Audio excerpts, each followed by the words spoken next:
الله رب العالمین محبت سو غواړي چې الله ته نږدې شم نو هغه الله مشروط کړی دی د محمد رسول الله د اتباع او د محبت سره. نو الله خپله فرمایي و اے پیغمبره صلی الله علیه وسلم ته دې خلکو ته ووایه قل ان کنتم تحبون الله فاتبعوني يحببكم الله ويغفر لكم ذنوبكم. دومره درنه جمله ده چې په دې ټول عالم درنه ده.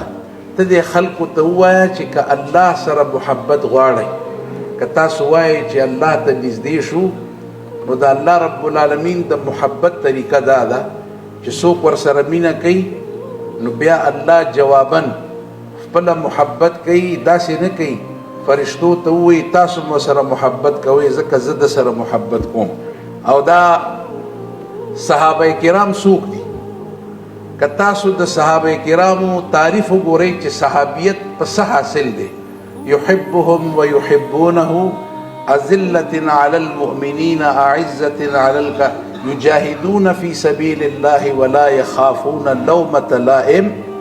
د دوی لوی اعزاز داو چې دوی محمد رسول الله صلی الله علیه وسلم سره محبت کو.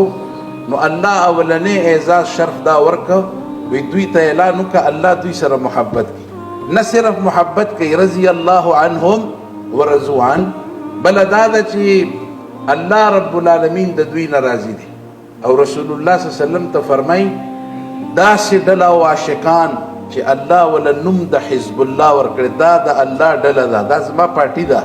لا تجد قوما یؤمنون بالله والیوم الاخر. اوږد آیات دی. ای زما خوږه پیغمبره داسې ډله او داسې عاشقان به ته پیدا کړي چې د هر څه نه ستا په دې محبت کې تیر دي.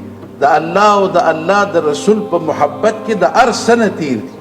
مور پلار اولادونه بچی مالونه دولتونه یو شیم چې دی د دوی دا محبت چې دی د الله او د الله د رسول نه دا نشي کمولی. او د الله اعزاز دوی ته دا ورکړلو اولئک کتب فی قلوبهم الایمان. د دوی د ایمان ګارنټي او ضمانت نه ګمراه کېدی شي او نه اخوا دیخوا کېدی شي. دا سټمپ کړي چې دي د دوی دا زړونه دا الله رب العالمین کړي دي.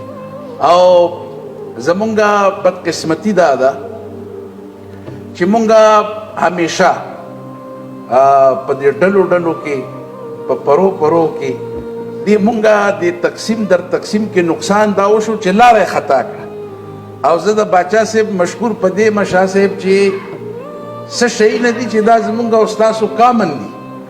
دا ټیکه نه د ملا ده، دا نه د نیشنلیست ده، دا نه د بل ده او نه د بل ده. دا یو اجتماعي شی دی چې مونږ راټولوي، هغه ذات د محمد رسول الله ده.